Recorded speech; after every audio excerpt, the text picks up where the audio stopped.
Oh, this is going to be good.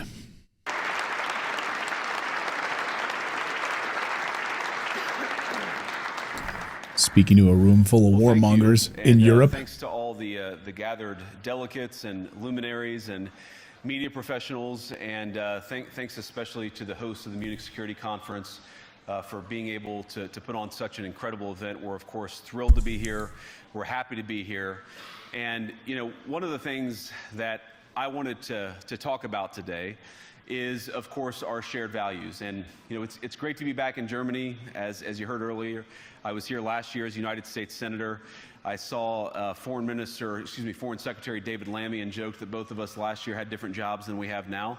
But now it's time for all of our countries, for all of us who have been fortunate enough to be given political power by our respective peoples, to use it wisely to improve their lives. And I want to say that, you know, I was fortunate in my time here to spend some time outside the walls of this conference over the last 24 hours.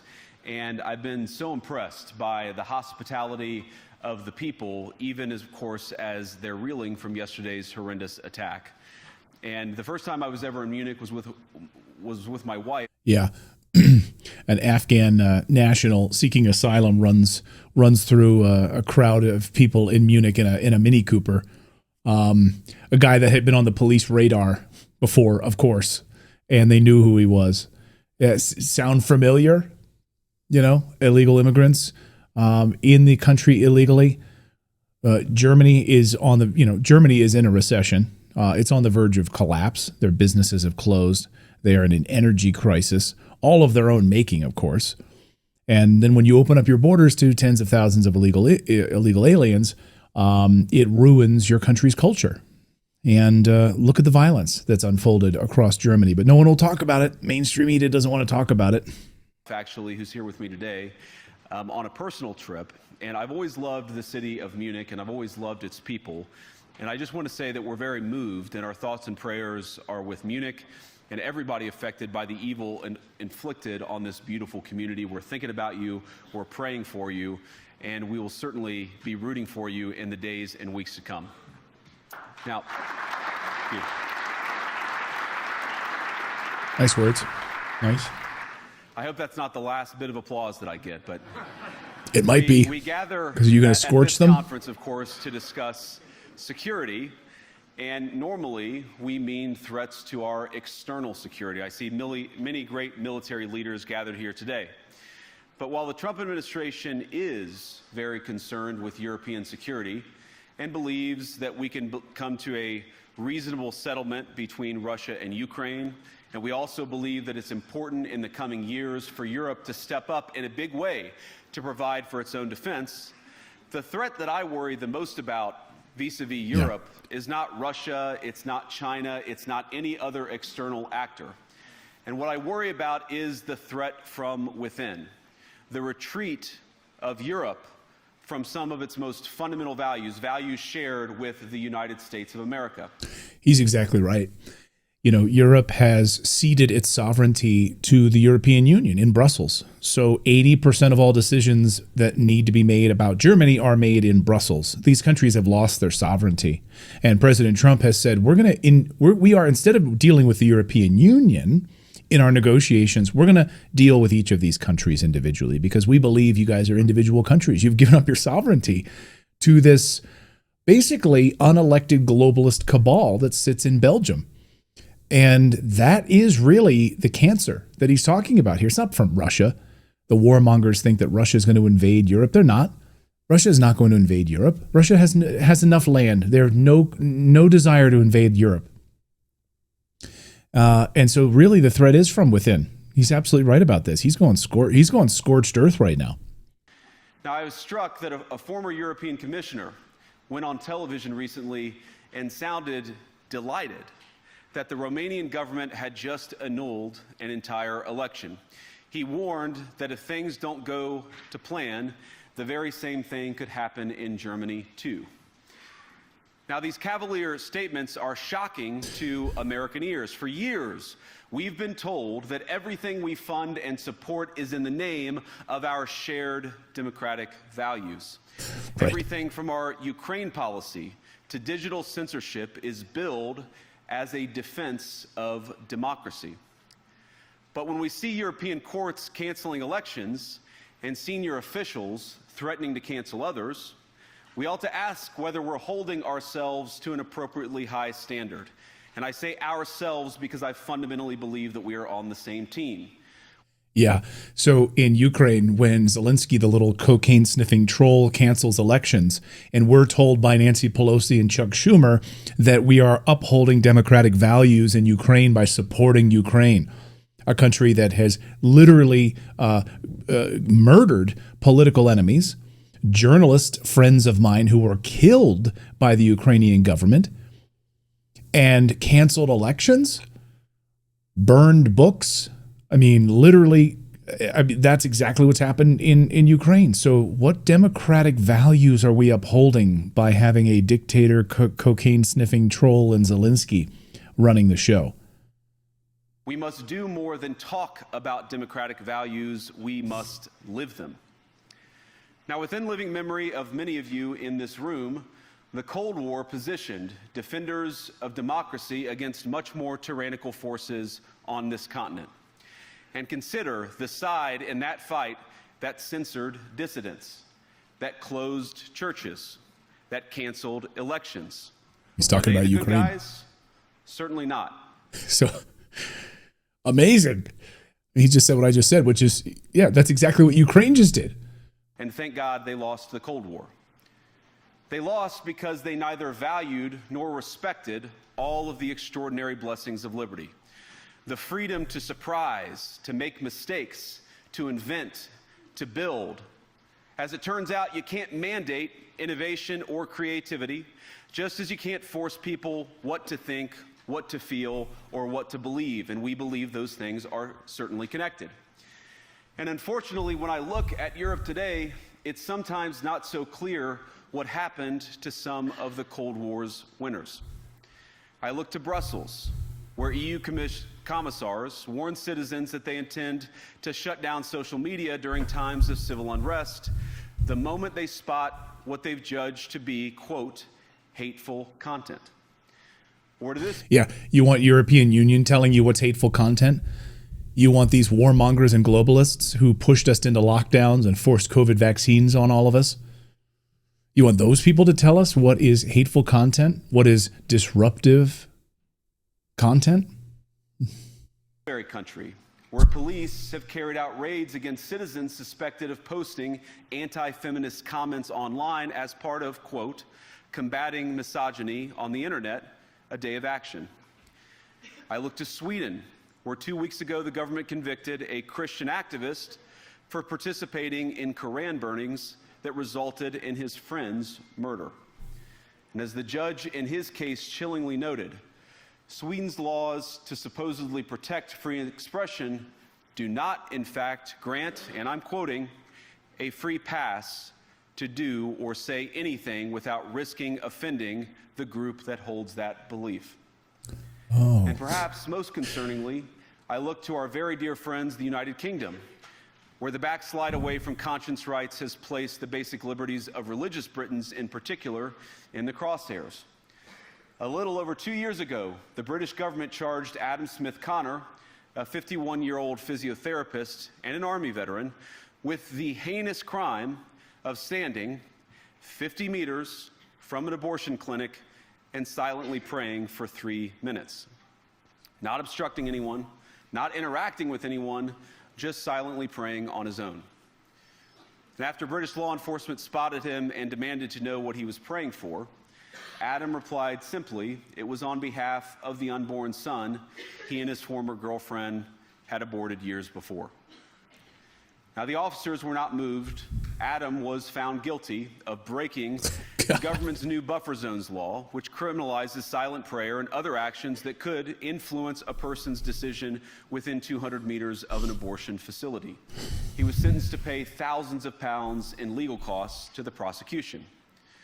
Now, I wish I could say that this was a fluke, a one-off crazy example of a badly written law being enacted against a single person. But no, This last October, just a few months ago, the Scottish government began distributing letters to citizens whose houses lay within so-called safe access zones, warning them that even private prayer within their own homes may amount to breaking the law. Now, I lived in Europe for 5 years, and I can tell you when I hear all these liberals tell me, that they want to leave America because Donald Trump, and they're worried about them. They're worried about freedoms. They're worried about their rights. And I joke, I say, you're going to go to Europe? Really? That's where you want to go? Because you're going to go to Europe and you're going to find that you have far less freedoms. And the clamping down on personal liberty, the clamping down on the way you transact with your money. You can't use a certain amount of cash over a certain amount of threshold. You are not allowed to make certain social media posts. I have journalist friends who've received letters directly from governments in Germany specifically threatening them with legal and prosecution for speaking out and telling the truth about the Ukraine war. Like, you want real freedoms? You better get out of Europe. I'm telling you. Naturally, the government urged readers to report any fellow citizens suspected guilty of thought crime. In Britain and across Europe, free speech, I fear, is in retreat. And in the interest of comedy, my friends, but also in the interest of truth, I will admit that sometimes the loudest voices for censorship have come not from within Europe, but from within my own country. Yes. Where the prior administration threatened and bullied social media companies to censor so-called misinformation. And they funded them through USAID. Like, for example, the idea that coronavirus had likely leaked from a laboratory in China. Our own government encouraged private companies to silence people who dared to utter what turned out to be an obvious truth. So I come here today not just with an observation, but with an offer. Just as the Biden administration seemed desperate to silence people for speaking their minds, so the Trump administration will do precisely the opposite, and I hope that we can work together on that. In Washington, there is a new sheriff in town. Yes. And under Donald Trump's leadership, we may disagree with your views, but we will fight to defend your right to offer it in the public square, agree or disagree. That's an applause line. I love that. Oh, you're not going to applaud that? Now, we're at the point, of course, that the situation has gotten so bad that this December, Romania straight up canceled the results of a presidential election based on the flimsy suspicions of an intelligence agency and enormous pressure from its continental neighbors. Now, as I understand it, the argument was that Russian disinformation had infected the Romanian elections. Where have we heard that before? But I'd ask my European friends to have some perspective. You can believe it's wrong for Russia to buy social media advertisements to influence your elections. We certainly do. You can condemn it on the world stage even. But if your democracy can be destroyed with a few $100,000 of digital advertising from a foreign country, then it wasn't very strong to begin with. Ouch. There's 5 people that are clapping. Now, the good news my God. is that I happen to think your democracies are substantially less brittle than many people apparently fear. And I really do believe that allowing our citizens to speak their mind will make them stronger still. Which, of course, brings us back to Munich, where the organizers of this very conference have banned lawmakers representing populist parties on both the left and the right from participating in these conversations. Now, again, we don't have to agree with everything or anything that people say. But when people represent, when political leaders represent an important constituency, it is incumbent upon us to at least participate in dialogue with them. Now, to many of us on the other side of the Atlantic, it looks more and more like old entrenched interests hiding behind ugly Soviet-era words like misinformation and disinformation, who simply don't like the idea that somebody with an alternative viewpoint might express a different opinion or, God forbid, vote a different way or, even worse, win an election. You know, if you study Nazi history, you study Maoist history, you study Stalin history, and you realize that those, of course, who spoke out, said anything, I mean, like in China, in Maoist China, you would be rounded up. Your relatives would tell on you, tattle, you know, the Red Guard would come round you up execute you regularly, millions executed for speaking your mind, neighbors telling on neighbors, ratting on neighbors, because that's what socialism is. That's what communism is. And so I love that he's basically saying, you know, what's happening in Europe right now, you guys are becoming a communist bloc. You are specifically doing the things that you fought against in World War II. That's exactly what you've become. Now, this is a security conference, and I'm sure you all came here prepared to talk about how exactly you intend to increase defense spending over the next few years in line with some new target. And that's great, because as President Trump has made abundantly clear, he believes that our European friends must play a bigger role in the future of this continent. We don't think, you hear this term, burden sharing, but we think it's an important part of being in a shared alliance together that the Europeans step up while America focuses on areas of the world that are in great danger. But let me also ask you, how will you even begin to think through the kinds of budgeting questions if we don't know what it is that we're defending in the first place? I've heard a lot already in my conversations, and I've had many, many great conversations. They don't want budgets. They don't want any audits. They just want to piss money down the toilet and enrich the pockets of defense contractors and the massive money laundering schemes that run and make all these people lots of money. So they don't want a budget. They want a boogeyman. The boogeyman is Russia. The boogeyman is China. So the boogeyman in this situation with Ukraine, let's just keep funneling as much money as we can into Ukraine so that we can line the pockets. You know, what's brilliant about this whole thing is that 48 hours before JD is speaking, President Trump holds a meeting with Vladimir Putin to move towards peace.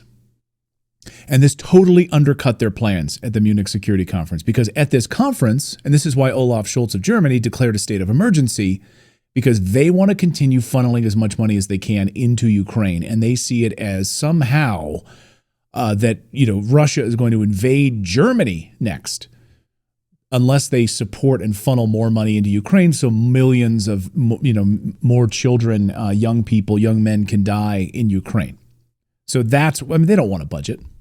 With many people gathered here in this room, I've heard a lot about what you need to defend yourselves from, and of course that's important. But what has seemed a little bit less clear to me, and certainly I think to many of the citizens of Europe, is what exactly it is that you're defending yourselves for. What is the positive vision that animates this shared security compact that we all believe is so important?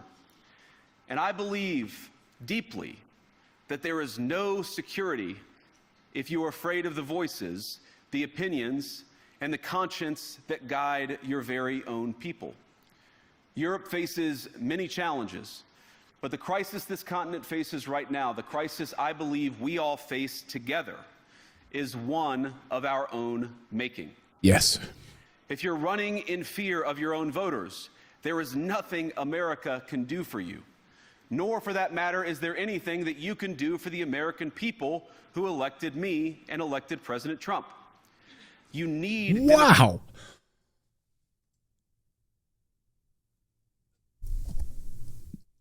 I mean, that might be the line of the year. If you are running in fear of your own voters and ignoring them, what they are, or they're silencing them, there's nothing that you can do for them. There's nothing that we can do for you as Americans, because, and vice versa, you can't do anything for us because our country just spoke loudly. And he's basically saying our country just spoke loudly and rejected everything that you're doing right now. Overwhelmingly. Landslide election in the United States. Landslide. Across every ethnic group, across gay, more gay Americans voted for Trump than have ever voted before. Records, Latinos, blacks, whites, Asian, it didn't matter. It was a landslide. So he just served it up right there. You guys can't do anything for us because we don't want your kind of censorship. We don't want your kind of politics. Mandates to accomplish anything of value in the coming years, have we learned nothing that thin mandates produce unstable results, but there is so much of value that can be accomplished with the kind of democratic mandate that I think will come from being more responsive to the voices of your citizens. if you're going to enjoy competitive economies, if you're going to enjoy affordable energy and secure supply chains, then you need mandates to govern, because you have to make difficult choices to enjoy all of these things. And of course, we know that very well in America. You cannot win a democratic mandate by censoring your opponents or putting them in jail, whether that's the leader of the opposition, a humble Christian praying in her own home, or a journalist trying to report the news. Nor can you win one by disregarding your basic electorate on questions like who gets to be a part of our shared society. And of all the pressing challenges that the nations represented here face, I believe there is nothing more urgent than mass migration.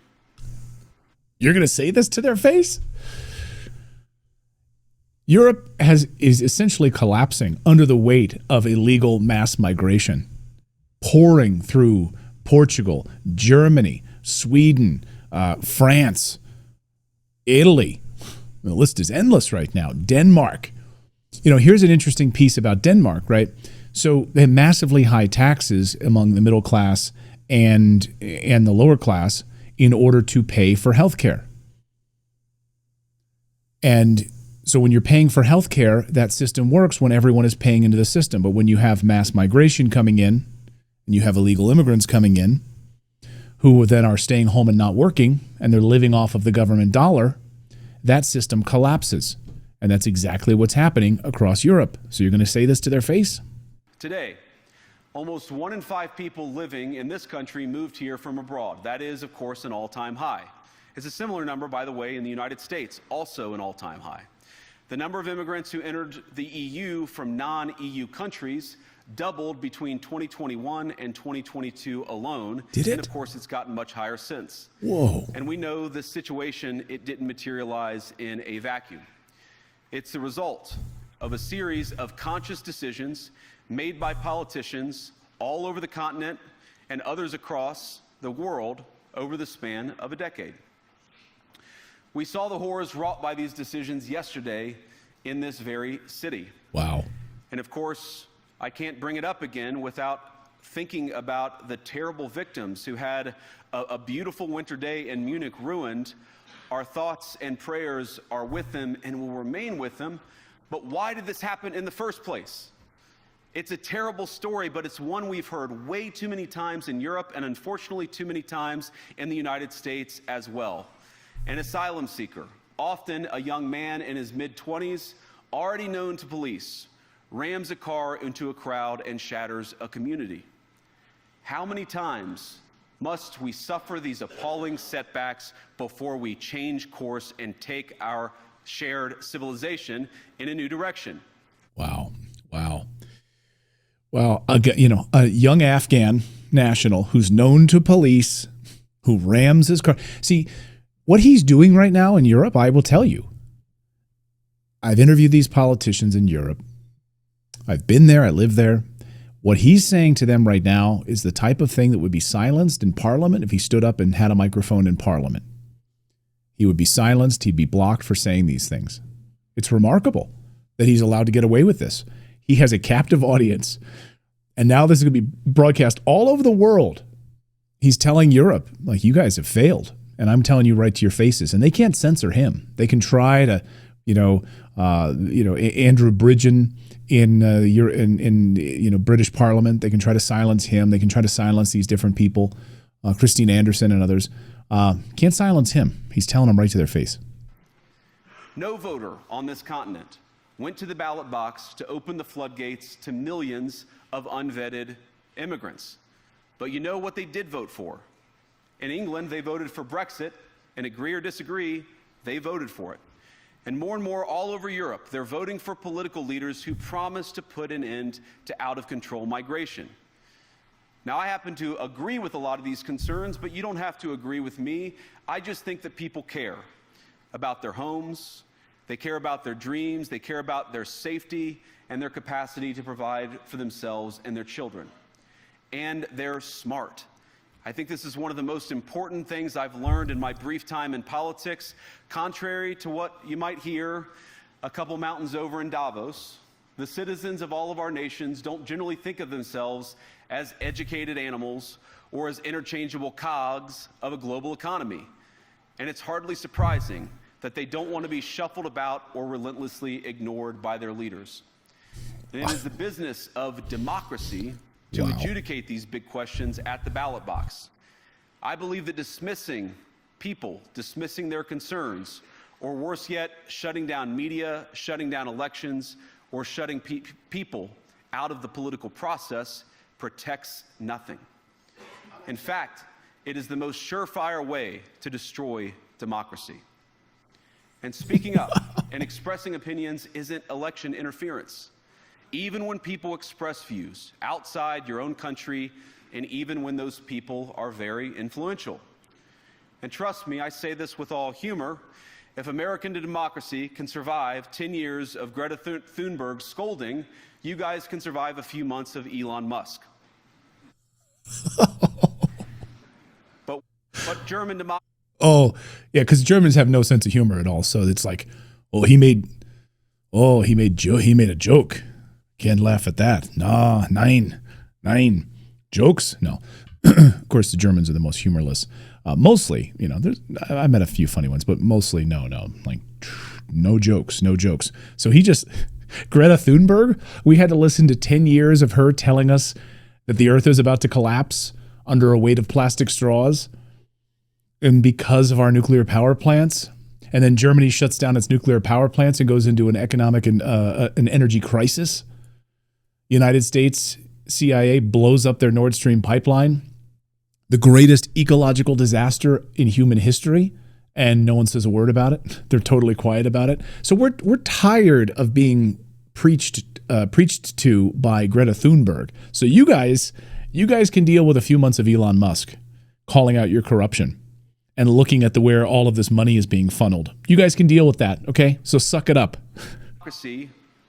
What no democracy, American, German, or European, will survive is telling millions of voters that their thoughts and concerns, their aspirations, their pleas for relief are invalid or unworthy of even being considered.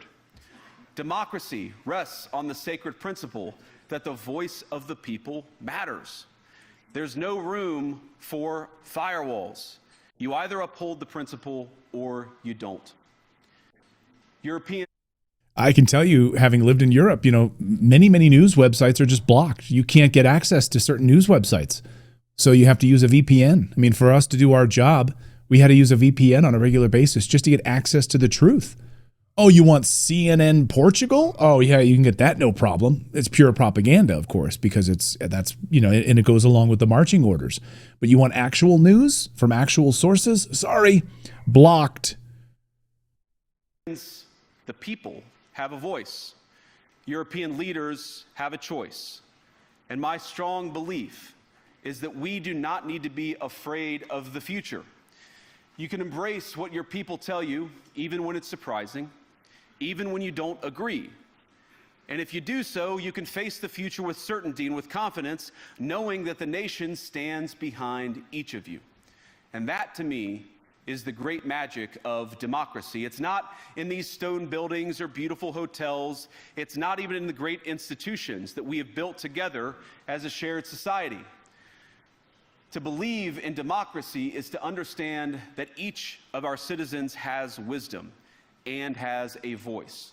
And if we refuse to listen to that voice, even our most successful fights will secure very little.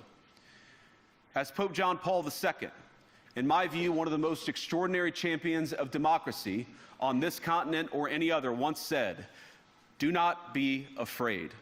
We shouldn't be afraid of our people, even when they express views that disagree with their leadership. Thank you all. Good luck to all of you. God bless you.